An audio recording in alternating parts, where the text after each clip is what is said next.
Hey guys, welcome back to The Readers. I hope you are having an amazing day. Let's get right into the stories. The first one is an entitled People story. Imagine getting hit with $50 a day fines from an HOA you never joined, complete with talk of inspection easements and mandatory walkthroughs. Most people would panic. I opened my filing cabinet, pulled one document, and decided to flip the script. Want to know what I sent them?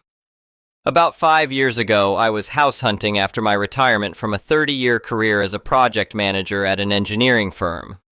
I had a very specific wish list. I wanted space for a serious garden, no nosy neighbors telling me what I could or couldn't do with my property, and somewhere safe where my wife and I could enjoy our golden years. After months of searching, we found the perfect place. The house was built in 1983, sitting on a full acre of beautiful, mature landscaping. It's surrounded by this newer subdivision that was built in the late 2000s, with all these identical beige houses and manicured lawns that look like they were cut with scissors. My property sticks out like a sore thumb in the best possible way. Where they have perfect green carpets, I have wildflower patches that attract butterflies and bees. Where they have neat little shrubs in rows, I have a productive vegetable garden and a small greenhouse where I start my seedlings every spring. The real estate agent was upfront about the situation. She explained that while my house was geographically inside the subdivision boundaries, it was legally separate from the HOA that governed all the newer homes. The developers had built around my property because the original owners back then wouldn't sell. When they finally did pass away and their kids put it on the market, the deed explicitly stated that the property was not subject to any HOA covenants or restrictions. I did my due diligence. I'm the kind of person who reads every single page of every document before I sign anything. I had my lawyer review the deed, the county records, the subdivision plat, everything. The documentation was crystal clear. My property was not part of the HOA, had never been part of the HOA, and could never be forced to join the HOA without my explicit consent. Perfect. That's exactly what I wanted. For 4.5 years, everything was peaceful. My wife and I turned our backyard into our own little paradise. We planted heirloom tomatoes, built raised beds for herbs and vegetables, and even installed a rain collection system to keep everything watered during dry spells. My compost bins are tucked away in the back corner, perfectly maintained and completely odor-free. The greenhouse is small but functional, painted a nice forest green that blends in with the mature oak trees along our property line. The neighbors in the HOA houses were always friendly. A few of them would stop by when they were walking their dogs and admire my garden. One guy even asked for advice on starting his own vegetable garden, though he was frustrated because his HOA only allowed approved plantings in approved locations. I felt sorry for him, honestly. Everything changed last fall when the HOA got a new president. Her name was on all the subsequent paperwork, but for the sake of keeping things anonymous, I'll just call her the HOA president. According to my neighbor who lives right next door, she had recently retired from some corporate job and apparently decided that running the neighborhood HOA was going to be her new full-time hobby.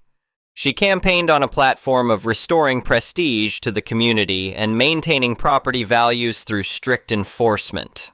Translation: she was going to make everyone's life miserable by enforcing every tiny rule to the absolute letter.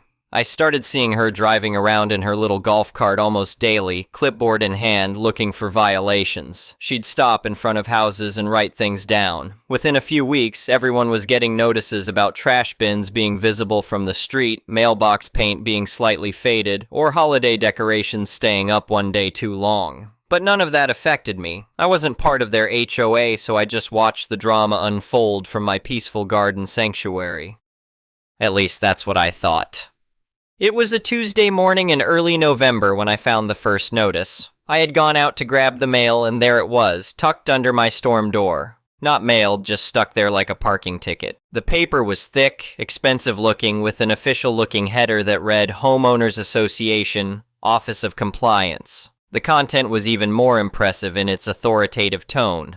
Notice of mandatory annual property inspection, it proclaimed in bold letters. It went on to inform me that an inspector would be visiting my property on Saturday, November 18th at 10 a.m. sharp to ensure that the rear of the property complied with Bylaw 14.2 regarding aesthetic harmony and Bylaw 16.5 concerning approved structures. The letter mentioned potential fines for non-compliance and stated that if I was not present for the inspection, the inspector reserved the right to view my yard from the property line to conduct their assessment anyway. I had to read it twice before the full audacity of it sank in. My first reaction was honestly amusement. Someone had clearly made a mistake. Maybe they had wrong address, or maybe their records were just incomplete. My second reaction was irritation at the presumptuous tone. This wasn't a request or an inquiry. It was a demand, written as if they had unquestionable authority over my property. I went straight to my home office and pulled out my filing cabinet. I keep all my important documents organized in clearly labeled folders, and the one marked property documents contained everything I needed. The deed, the county plat map, the HOA founding documents that explicitly showed the boundary lines, and my title insurance policy that confirmed my property's independent status. Everything was exactly as I remembered. My lot was clearly marked as excluded from the HOA covenants. I figured this would be easy to clear up. I'd just call the HOA office, explain the situation, and that would be the end of it. Except the HOA didn't have an office or a phone number. The contact information on the notice just listed a P.O. box and an email address that bounced back when I tried to send a polite message explaining their error. I decided to wait and see what happened on Saturday. Saturday came and nothing happened. No inspector showed up. No one came to my door. I spent the morning working in my garden, harvesting the last of my winter squash, and kept an eye on the street. Around 10:30, I saw the HOA president's golf cart cruise slowly past my house. She stopped for a moment, looked toward my backyard, wrote something on her clipboard, and drove off. I thought that was the end of it. I was wrong. The following Tuesday, I was out front pulling the last stubborn weeds from my flower beds when I heard the distinctive whir of her golf cart approaching.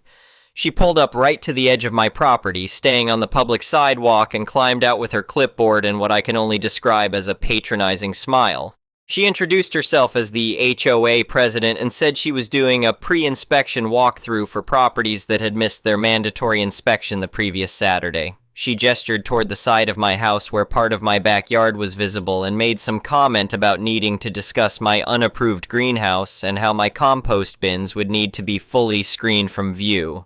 I stood up, brushed the dirt off my hands, and looked at her calmly. "I think there's been a misunderstanding," I said in my most polite voice. "This property isn't part of the HOA. Her smile got a little tighter, and she made this little scoffing sound like I'd just told her the earth was flat. "I'm afraid you're mistaken," she said, speaking to me like I was a confused child. "All homes in this development are bound by the covenants. You should have received the documents at closing," I nodded. I did receive documents at closing, and I read them very thoroughly. My property, which is Lot 72 on the original county plat, is explicitly excluded from the HOA covenants. I'd be happy to show you my deed if you'd like to see it. She was clearly not expecting this response. Her smile disappeared entirely, and she clutched her clipboard a little tighter. "That's impossible," she said. "Every property in this subdivision is part of the association." "I understand that might be what you believed," I replied, still keeping my tone perfectly pleasant. "But the county records are very clear on this matter. Until you can provide me with a document that supersedes the official property records and proves that my home is actually under your jurisdiction, I cannot allow any inspections. I hope you have a wonderful day." I gave her a friendly wave and went back to my weeding. She stood there for at least 30 seconds, apparently trying to process what had just happened. Finally, she got back in her golf cart and drove off without another word. I figured that would be the end of it. I'd been polite but firm, explained the situation clearly, and given her an easy way to verify what I was telling her. Any reasonable person would have gone home, checked their records, realized their mistake, and sent a polite apology. The HOA president was apparently not a reasonable person. 2 days later, I got home from running errands to find a certified mail slip in my mailbox. I had to drive to the post office to pick it up, which was annoying, but I was curious about what could be so important that it needed to be sent certified mail. It was another notice from the HOA, but this one was different. The tone was much harsher, almost threatening. It was titled Second Notice and Warning of Fines, and it claimed that refusing a mandatory inspection is a violation in itself. According to this new notice, I was now subject to a fine of $50 per day, starting from the date of the originally scheduled inspection, until I allowed them to conduct their assessment. It also made some ridiculous claim about the HOA having an easement for inspection access on all properties in the subdivision. The whole thing was absurd, but it was also starting to get under my skin. This wasn't just a simple misunderstanding anymore. This was someone doubling down on their mistake and trying to intimidate me with fake authority and imaginary fines. I was sitting at my kitchen table reading this nonsense for the third time when my neighbor knocked on my door. He's a nice guy who lives in one of the HOA houses right next to me. He looked a little uncomfortable when I opened the door. "Hey," he said. "I just wanted to give you a heads up about something. I was getting my mail this afternoon and the HOA president was there talking to a couple of other neighbors. She was saying some things about you being uncooperative and how your unruly yard was going to bring down everyone's property values." He paused and looked around like he was making sure no one could hear him.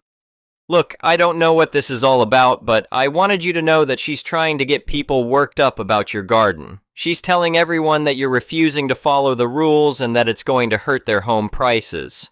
I thanked him for the warning. After he left, I sat back down at my kitchen table and really thought about the situation.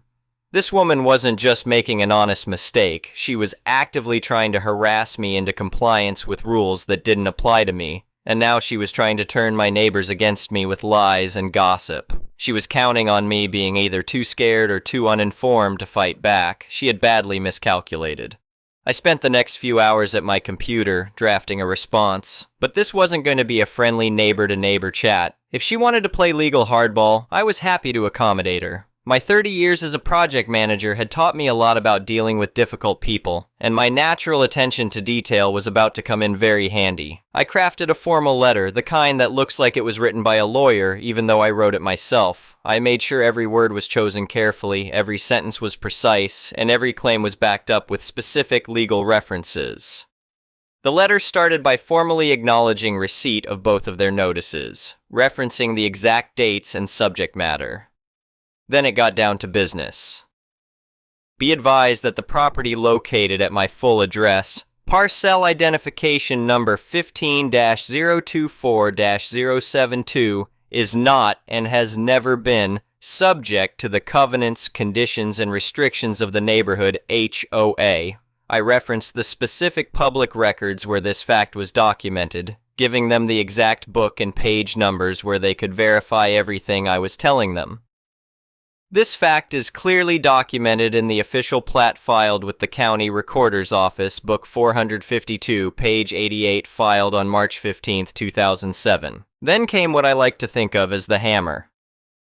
Your notices contain baseless claims and threats of fines and liens against my property. As you have now been formally notified in writing of your lack of jurisdiction over this property, any further communication of this nature, any attempts to enter or inspect my property, or any attempts to levy fines or other penalties will be considered harassment and trespass. I will pursue all available legal remedies to protect my property rights. But I wasn't done. I had one more surprise for them. Furthermore, your board's failure to perform basic due diligence by checking the public records before initiating this campaign of harassment has caused me to expend considerable personal time and resources researching and responding to your baseless claims. Accordingly, please find attached an invoice for administrative services rendered in the amount of $150, representing 2 hours of research and correspondence at a professional rate of $75 per hour. Payment is due within 30 days to avoid further collection action. I printed out a professional-looking invoice on my computer, complete with itemized charges for legal research, 1 hour $75, and correspondence and documentation, 1 hour $75. I sent the whole thing via certified mail with return receipt requested, addressed to both the HOA president personally and the board of directors. I wanted to make sure there was no question that they had received it and that they understood I was serious. Then I sat back and waited. For about a week, there was complete silence. No golf cart driving by my house, no more notices, no confrontations when I was working in my yard. It was like the HOA president had suddenly vanished from the neighborhood entirely. I have to admit I was enjoying the peace and quiet, but I was also curious about what was happening behind the scenes. I figured my letter had probably caused quite a stir. I found out later from my neighbor that there had been an emergency board meeting the day after they received my letter. Apparently, someone on the board had insisted they consult with their lawyer before taking any further action. Smart move on their part. Any competent lawyer would have taken one look at the situation and told them they were completely in the wrong and needed to cease all contact with me immediately. A lawyer would also have probably advised them that the quickest and cheapest way to make this whole problem disappear would be to pay my small invoice and hope I didn't decide to pursue a harassment claim. About 2 weeks after I sent my letter, I found a plain white business envelope in my mailbox. No certified mail this time, just a regular envelope with a simple return address. Inside were two things. First, there was a brief letter typed on plain paper with no fancy header or official formatting. It was exactly one sentence. This letter is to confirm that the property at my address is not within the jurisdiction of the neighborhood HOA and all previous notices are hereby rescinded. That was it. No apology, no acknowledgement that they had wasted my time, no admission that they had been completely wrong from the beginning, just a terse statement of fact. The second thing in the envelope was even better. It was a check made out to me for $150. I sat in my kitchen holding that check and laughing. They had actually paid me. The HOA had paid me for the trouble of proving to them that they had no authority over my property. A few days later, I got the rest of the story from my neighbor. He told me that at the next monthly HOA meeting, one of the homeowners had questioned a line item in the budget report. There was an entry for legal expenses and another one for settlement payment in the amount of $150. The HOA president had been forced to explain to the entire room of homeowners that the board had mistakenly pursued a non-member and had been required to pay that person for their trouble. According to my neighbor, the meeting got pretty heated after that. People wanted to know how such a basic mistake could have been made. They wanted to know why their HOA fees were being used to pay someone who wasn't even part of their association. They wanted to know what other mistakes the board might be making. The HOA president tried to deflect blame, claiming that the records were confusing and that anyone could have made the same error. But several people pointed out that checking property ownership should have been the first step before initiating any enforcement action. By the end of the meeting, according to my neighbor, her authority was completely undermined. People were questioning her judgment, her competence, and her fitness to lead the association. Her reign of terror was over before it had really begun. Within a month, she had quietly resigned from the board and put her house up for sale. I heard through my neighbor that she told people she was moving to Florida to be closer to her grandchildren. But I think the truth was probably that she couldn't handle the humiliation of her very public failure. The new HOA president turned out to be much more reasonable. He actually stopped by my house a few weeks after taking over, introduced himself, and apologized for the whole situation. He said the board had implemented new procedures to prevent similar mistakes in the future, including always verifying property ownership before taking any enforcement actions. He also mentioned that several homeowners had complimented my garden and asked if I'd be willing to give a presentation at one of their meetings about organic gardening techniques. I politely declined. I had no interest in getting involved with the HOA in any capacity, even a friendly one. Spring came, and I was back to my normal routine of planning and planting my garden. I used part of my $150 settlement to buy some expensive heirloom tomato seeds I'd been wanting to try. The rest went toward a new drip irrigation system for my raised beds. Every morning I'd take my coffee out to the back patio and look at my beautiful, non-compliant garden.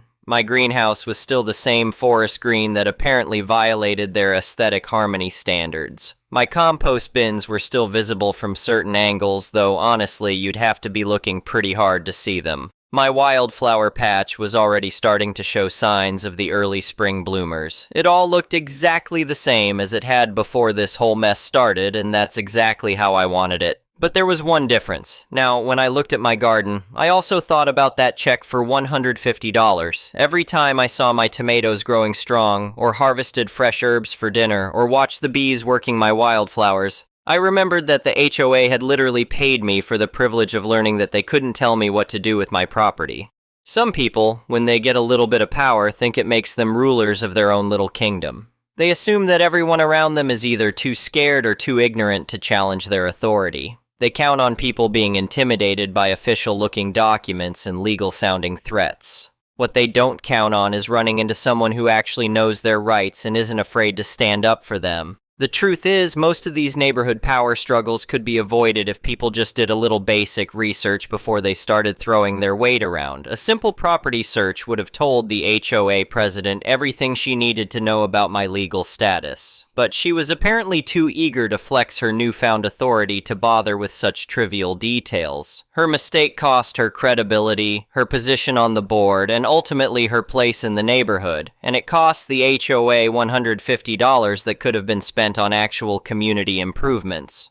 As for me, I learned that sometimes the best defense is a good offense. I could have just ignored their notices and hoped they'd eventually figure out their mistake. But by taking proactive steps to formally establish my legal position and demand compensation for their harassment, I not only protected my property rights, but also sent a clear message that I wasn't someone to be trifled with. The whole experience reminded me why I had been so careful to buy a non-HOA property in the first place. I wanted the freedom to use my land as I saw fit, without having to ask permission from a committee of neighbors every time I wanted to plant a tomato or build a birdhouse. That freedom isn't negotiable, and I'm willing to fight for it when necessary. But the funny thing is, I didn't really have to fight very hard. All it took was a well-organized filing cabinet, a carefully written letter, and the confidence to stand up to someone who was used to people backing down. And the best part, they paid me $150 for teaching them that lesson. I'm thinking of framing that check instead of cashing it. It would make a nice addition to my home office right next to the filing cabinet where I keep all those property documents that proved I was right all along. Actually, on second thought, I think I'll cash it and use the money to buy more plants. After all, my garden could always use a few more non-compliant additions. The story isn't quite over, though. About 6 months later, I was at the local garden center picking up some mulch when I ran into one of my HOA neighbors. She told me something that made the whole experience even more satisfying. Apparently, word had gotten around to some of the other neighborhoods about what had happened with our HOA. A couple of other homeowners in nearby subdivisions had started questioning their own HOA boards about enforcement actions, demanding to see the legal basis for various fines and restrictions. One guy had even used my strategy of sending a formal letter demanding compensation for his time when his HOA tried to fine him for a violation that turned out to be perfectly legal under the actual covenants. In other words, my little victory had inspired other people to stand up for their rights too. That made me prouder than the $150 check ever could. The next one is a malicious compliance story. Company sends a shiny HR email, subject line all caps, use it or lose it. We had to burn our remaining PTO by the 30th or it evaporates into the sun. Same day, my manager announces in stand-up that due to quarter end, no one can take time off until the 1st. I asked how to reconcile that. He shrugs and says, talk to HR. HR says, talk to your manager. Cute loop. So I open the handbook because I am a petty librarian when annoyed. Page 14 has this little sentence I never noticed. PTO requests not explicitly denied in writing within 48 business hours are considered approved. There is also a note that partial day PTO is allowed in 1-hour blocks. Thank you, legal team. I submitted 10 separate requests, 2 hours every morning next week, 2 hours every afternoon the week after, a random Friday 3 to 5 to watch a plumber, and 1 full day to visit my mom. I sent the requests in our HR portal, which auto-emails the manager and CCs a shared mailbox nobody watches. Then I went back to my tasks and set reminders. 48 business hours pass, no denial. The portal changes each request to approved green checkmark confetti gif. Monday comes, and at 9:58 I put a cheerful note in the team chat. Heading out, see you at noon. Manager pings me to hop on a client call. I reply with a screenshot of the policy and the portal approval. Silence. Then 3 dots typing, then nothing. By Wednesday, our calendar looked like cheese. Half the team remembered they also had PTO sitting around and started filing it in little blocks. Meetings kept colliding with green bars. Finance realized that if we did not use the days now, they would be paid out at separation later, which they hate. HR wrote a new post saying we should coordinate, but that approvals already granted stand. My manager called a huddle to ask why productivity dipped. I said we are following HR's instruction to use PTO. He said he meant in November. I sent him the original email time-stamped this month. He sighed and said he never thought anyone would actually read the handbook. I used every hour, took my mom to lunch, and my plumber fixed the cursed sink at 3:40 while I drank tea. Next week, a new policy appeared. PTO must be requested in full-day increments during quarter end and managers must respond in 24 hours. Thanks for clarifying, truly. The next one is an entitled people story. This is a years-long saga compressed into am angry, kind of smug rant because somehow only a few people could see the red flags. I apologize for the bad layout. I'm on mobile. My cousin sucks. That's the long and short of it. She is spoiled, stupid, and absolutely convinced the world is out to get her. Let's call her Emma. Emma has had issues for ages, but's due to her manipulative behavior only now is the rest of the family realizing how crap she is.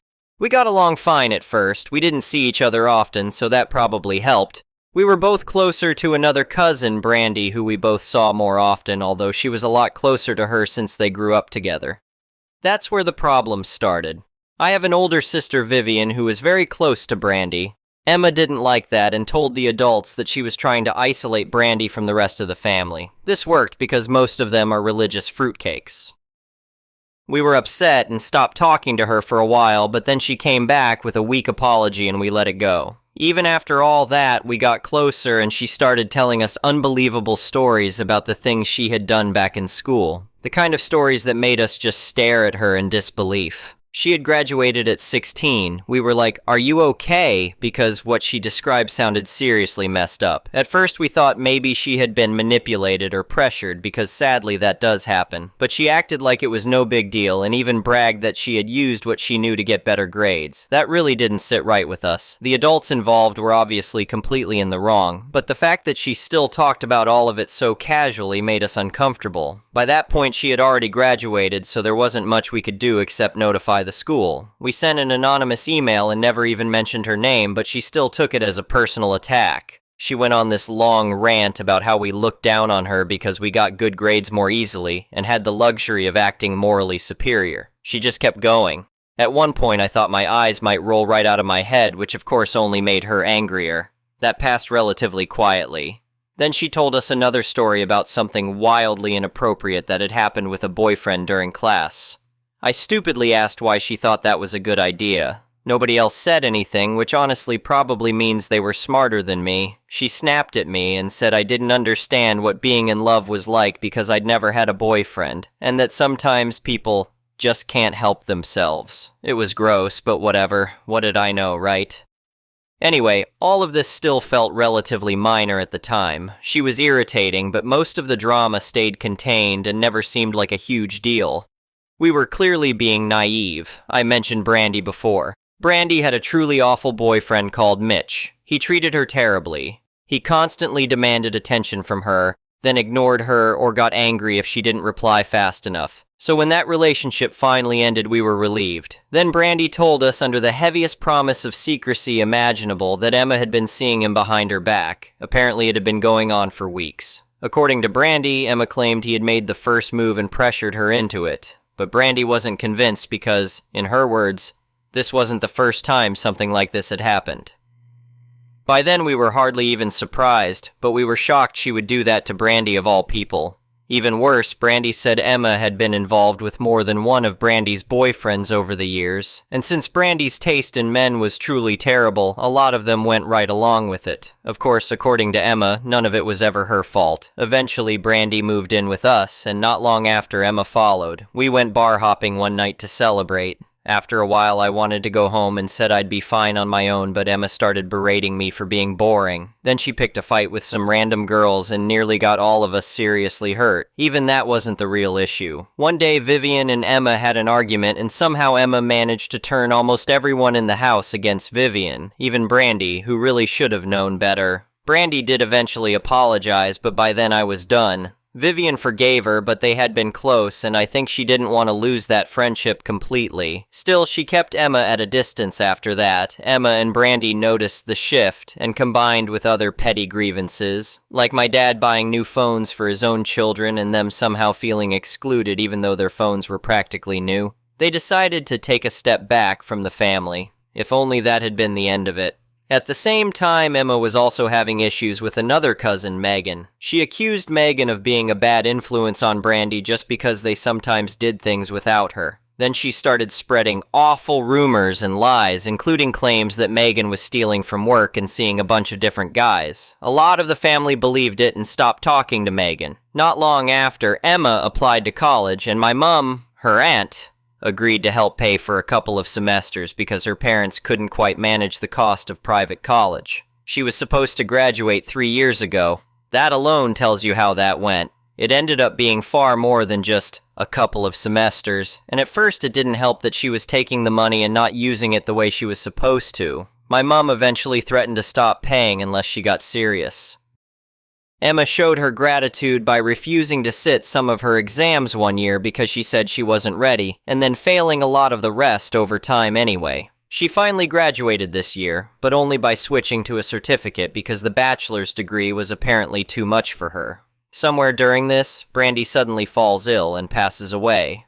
During the funeral, she acted like she was the one who suffered the greatest loss, even though Brandy was her mother's only child and she had already lost her husband. She kept going on how no one could understand what it's like to lose a sister. Anyway, this is when the family started to look at her more closely. My mom was done with her, but her parents begged her to give her a job. She runs a small daycare, and Emma is good with kids, so why not? And anyway, her certificate was useless because she used AI for every single assignment and literally knows jack crap about her own course, so she was in dire need of a job. Turns out she's crap with everything else. She refuses to help clean unless my mom is there, is rude to the parents that don't bother to fawn after her, is rude to the other employees, and is mean to the kids she doesn't like. On top of that, she's joined up with another problem employee, started an affair with the married bus driver, and is telling them tall tales about our family. Because the people she picked us friends are as snaky as she is, the stories make their way back to us. She said the aunts were abusive and they withheld her rightful inheritance from Brandy from her. What the duck? Brandy didn't even have anything to inherit, and she already took majority of the clothes too. Then one of my mom's friends contacted her. Depsite repeated attempts to rebuff her. She had sent him nudes. And she wasn't smart enough to use the View Once feature either. Then other men from church came out with their stories of being borderline harassed by her when they didn't give her attention. Saying this like she's the perfect wife material, she's pretty, she's good in bed, she cooks, etc. These are married men, mind you, because she ran out of single ones. And knowing the kind of men that hang out at African churches, you just know some if them took her UO on it. The problem is, though, no one wants to marry her because she's an absolute harpy. When things don't go her way, you can just imagine how she gets. She gets abusive, throws around some really awful accusations, tears. She's never had a relationship that's lasted more than 2 months. Of course, none of this is her fault. They should be real mean and just give her what she wants. Her dream, naturally, is to be an Instagram trad wife and constantly preach to us on how our habits would never get us husbands. Either way, my parents called her parents and told them they are done. They are sending her home as soon as possible and don't want to see hide or hair of her until the day they die. I'm refraining from commenting, but only because there isn't a respectful way of saying I told you so. The rest of the family is dishing out long, expired apologies and attempting to get my parents to give her another chance. My parents told them they are free to hand out chances if they want, but they handed out enough, thanks. She found out, and of course none of this is her fault. She blocked us all as claiming blood doesn't mean family and how she is better off without us, courtesy of her snaky friends. She didn't block my dad, though, and is asking for money from him because she thinks my parents don't talk to each other for some reason. She also seems to believe she'll still have a job when the holidays are over for some reason. She decides when the family ties are useful, I suppose. I know this is long, but I needed to rant. I hope you find it as frustrating as I do because I refuse to suffer alone. Anyway, thank you for watching.